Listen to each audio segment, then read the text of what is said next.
Welcome to the Real Female Entrepreneurs. Today's guest is a transformational, integrative nurse coach and seasoned psychotherapist who has spent more than 4 decades guiding women toward wholeness, strength, and joy.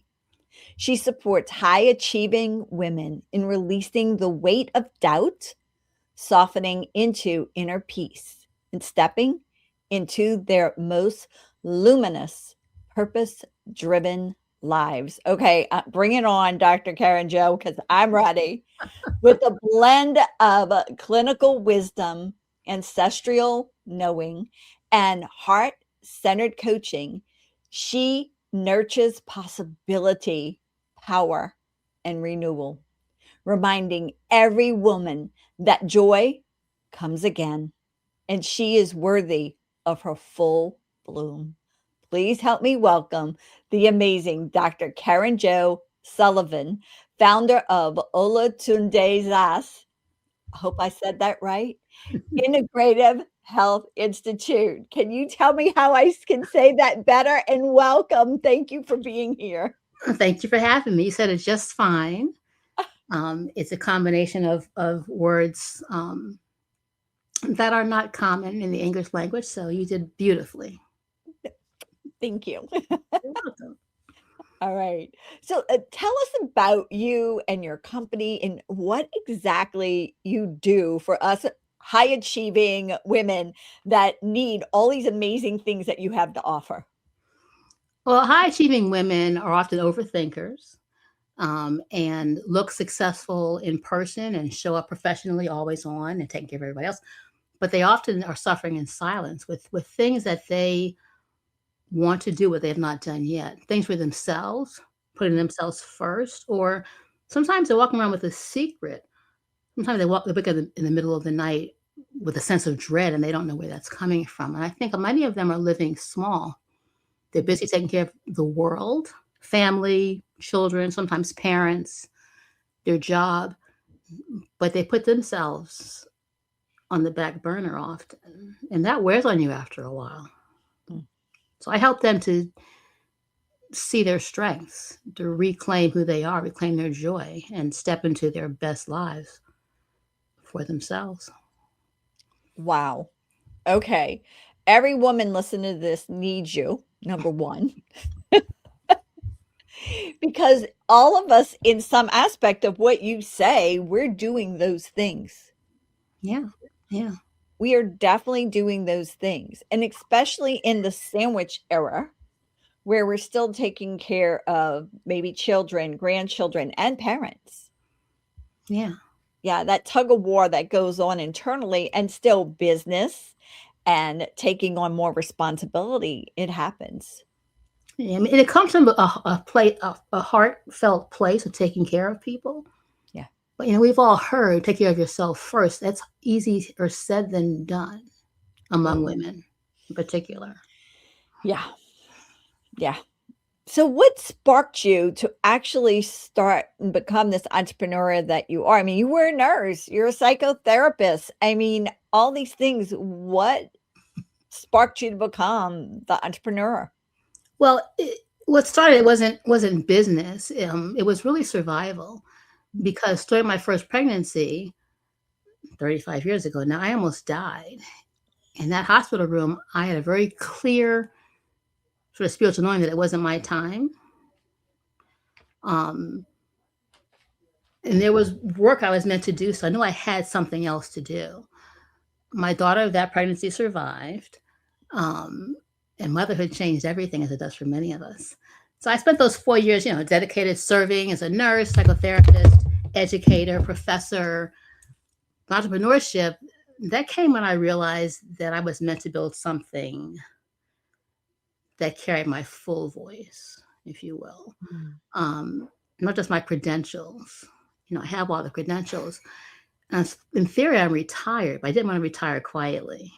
Um, I want to build a legacy.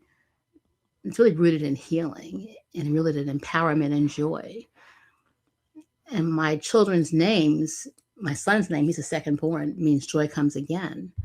And so it's not branding, but it's my life. And entrepreneurship wasn't really a pivot, if you will. Mhm. It was more a reclaiming my life, reclaiming who I am, reclaiming my power. Wow. And so you bring that to other women for them to reclaim their own power Yes. Yes.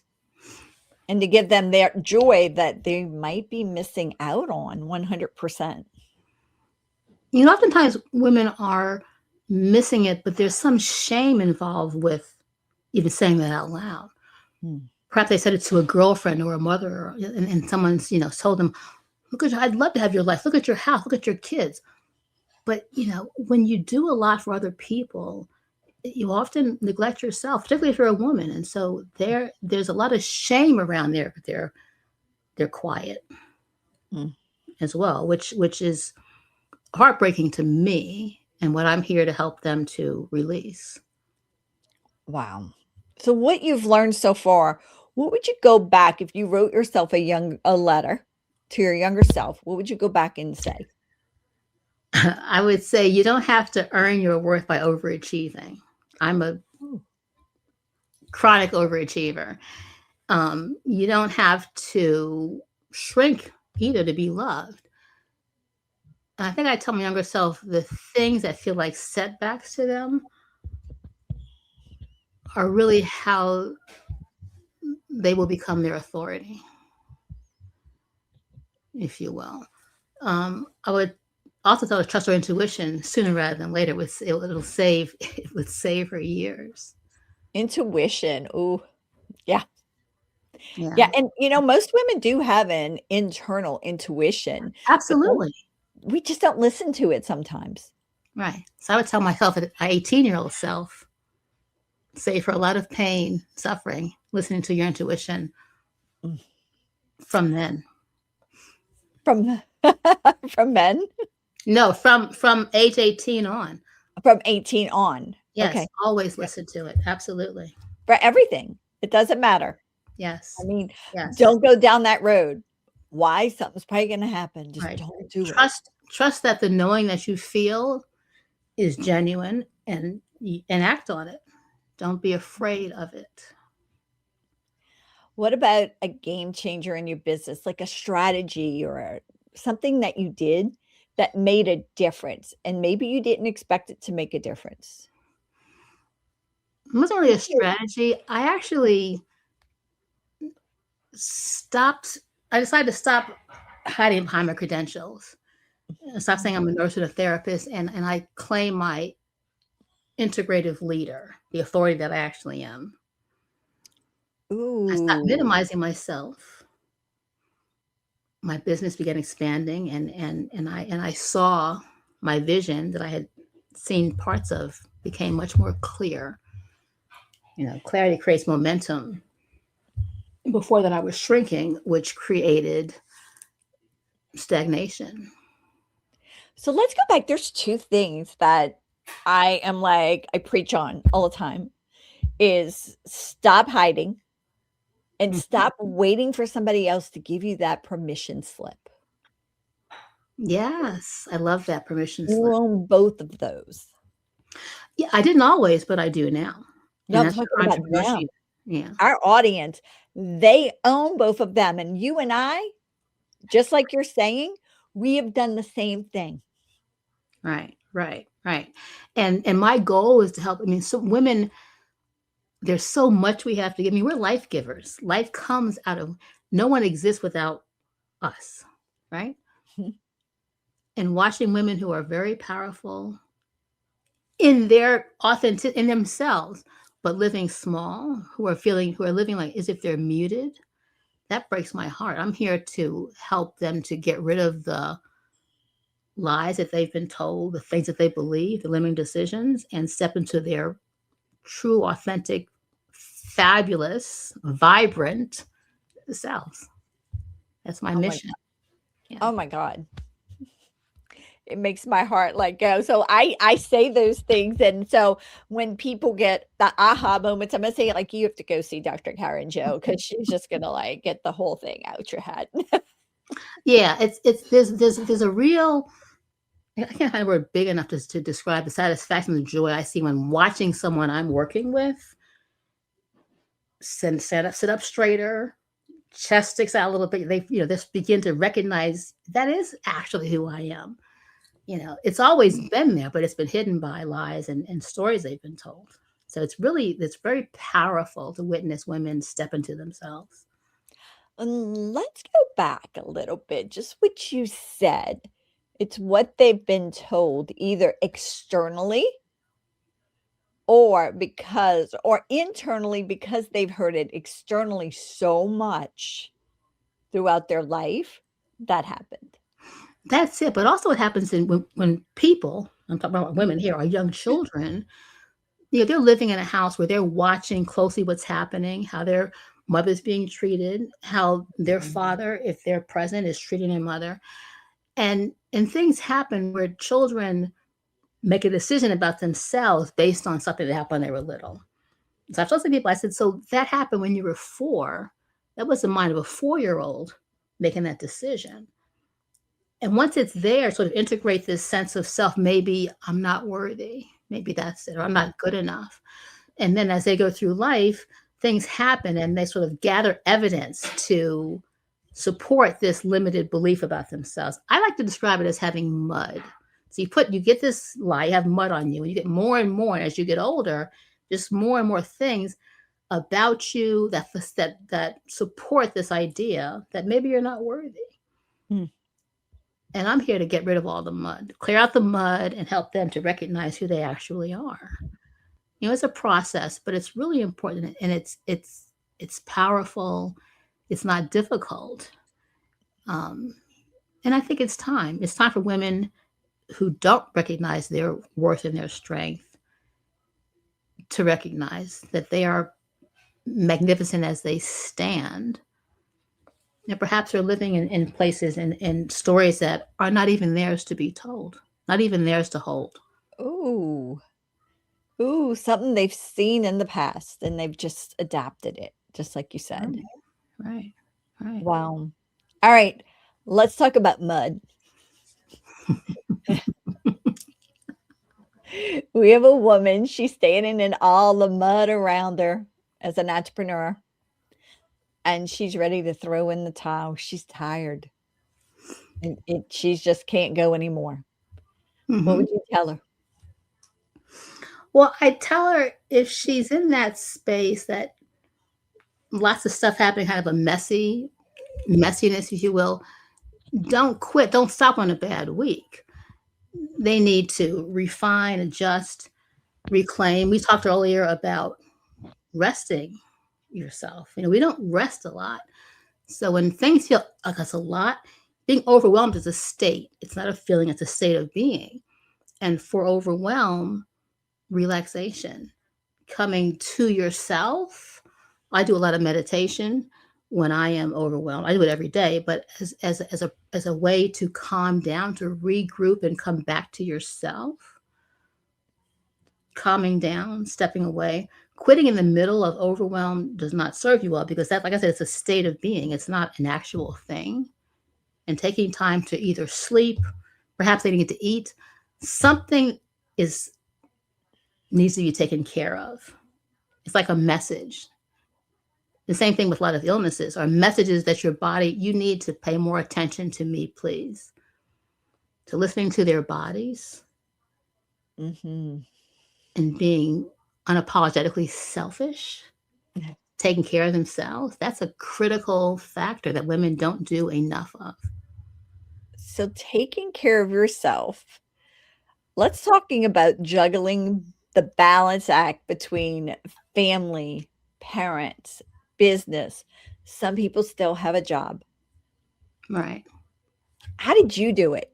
What do you suggest to other people? How do they do that? So I don't like the idea of juggling. I integrate. So my family is my why, as is for many women.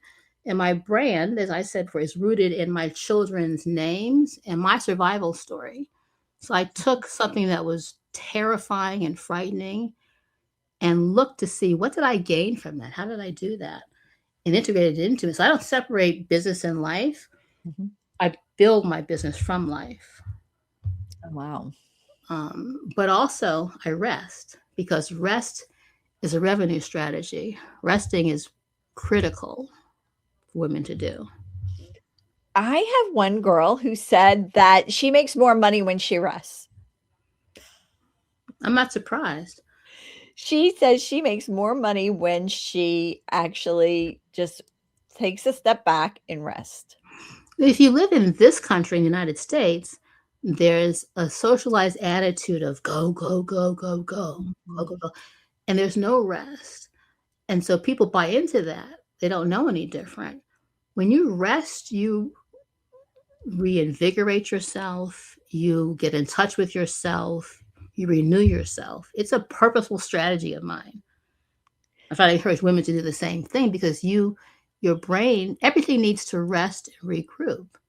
It gives you time to consult with yourself, if you will, and hear the wisdom that's there, that the busyness overshadows. So Oh, resting is very powerful. Stopping, resting, claiming yourself and claiming your space is very powerful for women to do. We don't do it enough. And I'm here to tell women rest is a revolution. It's a strategy. It's a very intentional mhm. strategy that for many women will increase their revenue if they're in business for themselves. It'll increase their pleasure with their families. It'll increase their health and their sense of themselves. And it's a little word with a big meaning that we often find very difficult to do. But we have to, because the world needs us to heal it at this time. Ooh, The the world world needs that needs shift. it to be healed. Yes, I think women are here to nurture the world and to heal, nurture the world back to health. That's that's what we're here for, and that's what I'm here to help women to recognize their true value and unmatched importance, especially now around the world. It isn't just in this country. Wow. Okay. That is a mind blown just right there. And what about talking about women nurturing the world? I want to hear about your nurturing. I want to pull back the curtain and I want to go in and have a sneak peek of what do you see in your future for you and for your business? Well, the business, like I said, I'm supposed to be retired. So what I see is expanding programs. I'm beginning with empowering women, and the sort of the container of that is empowered, nurture, empowered joy for women. That's my if my business is a house, that's the first room that I'm decorating, if you will. Um, I can see the signs everywhere. so I'm really interested in expanding programs for high achieving women who look successful but feel muted. So courses. I like the idea of luxury retreats for women. That's my real Ooh, the when are idea we of going and where the is it? idea of pampering on women, and that's I'm building that now. I've got a few collaborators that do different things, but I envision a luxury retreat for women, and it's not just one night. No, it's a few nights where they're pampered and loved on and rested and well fed. What women do for other people, I want to do for women. Oh, That's where I'm going. So this is just the beginning. Like I said, I can't retire and rest because this is my purpose now. And the idea of having women and just loving on them makes me very happy. oh, that is so sweet Yeah. because so many of us don't get that at Right. all. We don't. Yeah. And depending on where, if you're in this country or other country, there's so many places where women are not. They're not even listened to. Yeah. You're listening to a woman's birth story, for example. No one asks to hear that. I love to hear Mm. the entire story. Letting women talk and listen is really empowering their voices, which have been muted for a long time, and there are attempts all around us, particularly in the United States, to mute us further. I'm saying we're not going to be quiet. We're going to make a loud noise and get in some good trouble. Speaking up for us. Speaking up. I like loud noises and getting in trouble. That is fun. So good trouble. It's good trouble. It could be bad. I see you, Angel. All right. Tell me something unexpected about you that we're going to look at you and go, she did what? Well, most people see my grounded presence. What surprises a lot of them, maybe not you because we know each other, but other people, is how playful I am. I like to own myself as kooky Karen. I love play. I'm really in touch with my 2-year-old self, playing with unapologetically having fun. I love dramatic pauses too. I love color. My favorite color is red. Red. Yes, I love red. I love beauty. But I think my kookiness catches people off guard because I can be very professional and successful and I have all the credentials, but I'm a kook and I own it now. I love being it. It's very relaxing, it's fun, and it's my authentic self, which I didn't always embrace, but now I do. Yep, I get it. All right, let's pump up some volume on some music. Do you have a song or songs that you love? I like I Am Light by India Arie. Ooh. And Rise Up by Andrea Day. Love that song. And one I just discovered, Hello Morning by Jamie Woods. Those songs are all about, in spite of what you've lived through, rising up and being strong. I'm not the lies or stories that I've been told. I'm not the lies that people say. I am the light. Mm-hmm. And Hello Morning is about waking up every day. Hello morning. We've known the day is not, tomorrow is not promised, but also there's an important message in that song about not hanging on to yesterday's drama, but taking it, a new day. And so saying hello to the morning and celebrating that song really lights me up. I like to listen to it. It's a workout song, but it's a beginning workout. It's a stretching and getting into it. So those songs and songs like that, I have a whole playlist of empowerment songs for women, but those 3 specifically are very much rooted in not holding on to past whatever, lies, pain, but recognizing and rising up today and being your authentic self and ready to learn what you need to learn to live as you're supposed to live. Oh, wow. That's amazing. And those songs do that. So thank you for that. Mm-hmm. What about a book or books? I think about books. I have a little bit of a problem with books. I buy a lot, and so do I raise my kids who are now in their 30s to also love and appreciate books. And my husband. But I think I was really impressed with Maya Angelou when I was growing up. I know about The Caged Bird Sings and poems that she wrote and books by Toni Morrison. I guess there are also books about women who look like me, who've lived quiet and muted or oppressed and suppressed, who in spite of what they were told did not believe a lie and step into their strength and who they actually are. So those 2 authors in particular write in that way. So if I could name anybody, I would name Maya Angelou and Toni Morrison as my go-to books, particularly because they influenced me when I was probably 12 in the beginning. Wow. And I'm older than that now and much wiser. Yeah, me too. All right. What about a favorite quote? Well, my favorite quote related to my business that speaks to my children is, as a beautiful flower blooms, so joy comes again. Oh, that's my quote. I mean, I've lived that. Those are my children. Their names mean that. My business means that. But a quote that I often use, particularly when I'm talking with people in a group or someplace else, or if I'm coaching or doing therapy, is face the thing you fear, and the Mm, death of fear is certain. That's a mhm. powerful statement for me. And I think women have a lot of fear about standing up taller, stepping into their authentic selves, displeasing someone in their family. Mhm.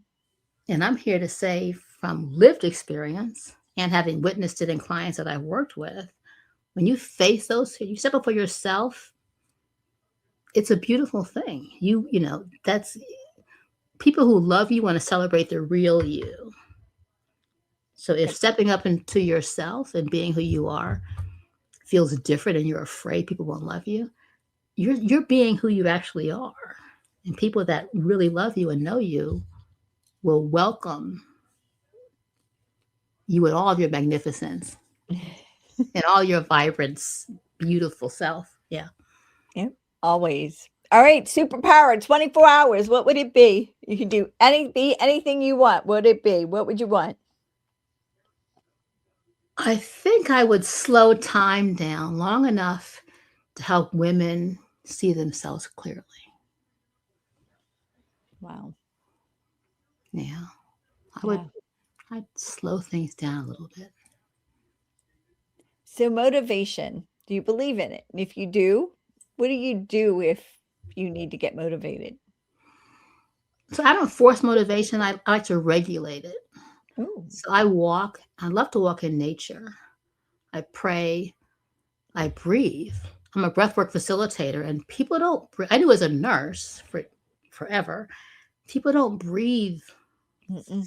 fully, and so I walk and breathe in nature. Um, but I also get quiet. There's a lot of noise around, and so Mhm. sometimes I talked earlier about women, stepping aside and reclaiming their space and taking time for themselves. When you're quiet, there's a lot of wisdom and life lessons in our heads that we don't hear if we're busy, busy, busy. But so sometimes just being quiet reduces overwhelm. Wow. And you find motivation in the brilliance that's in your own head. But you have to be quiet sometimes to hear it. Very quiet. I need to quiet my brain. What's the best way for our audience to stay connected with you, Dr. Karen Joe? Um, well, I'm on Facebook and LinkedIn, but certainly emailing me. Mhm. Um, I am interested in talking with women who for whom this interview has been powerful, and they say, "Oh, that's me," and I'm hiding because I'm looking to gather more information about women's stories. I'm looking to write a book about women's stories of when they were hiding and how they came to be their true authentic selves. So definitely by email is powerful. Setting up a call then and perhaps sharing their story. I like to listen. I'm here to listen. I love to listen. No one else does that. And I'd love to listen to more women. Yeah. So I'll tell you mine. You ready? Yes. So it's the green dot on the camera. The I green hear from the green dot. I called it it was my kryptonite, the green dot, dot. and Mhm. getting out there to do what I do. And So, so something empowered you, yes, mhm, mhm. to face the green dot. And here and now look at you. Yeah, yeah. And it was to actually step out of my comfort zone and actually to give the power back to you guys to be Mhm, able to do these interviews because I knew that I was the person called to help you guys have a voice to the rest of the world. mhm, mhm, mhm. So that was it. So, so you got my story. So a mic drop moment for us, if you don't mind. Tell us something that maybe we didn't talk about or you want to expand on before we leave. I think high achieving women don't need to become more impressive. They need to become more honest. Yeah. And the next level is not about performance, it's about alignment. Ooh. Ooh. Oh, so true. Dr. Karen Jo, mwah, thank you for being here with me today. I You're really welcome. appreciate you. Thank They're you for going to love having you. me. It's been a pleasure. Thank you for having me. Bye-bye. Bye-bye. Thank you so much for tuning in to this episode of Female Entrepreneurs Magazine. I hope you found inspiration, actionable tips, and a sense of connection with our incredible community of driven women. Don't forget to hit that subscribe button, leave a review, and share the episode with fellow entrepreneurs who are ready to elevate their game. Remember, your success is just the beginning, and we're here to support you in every step of the way. Until next time, keep shining, keep thriving, and remember, you have the power to create the business and life of your dreams.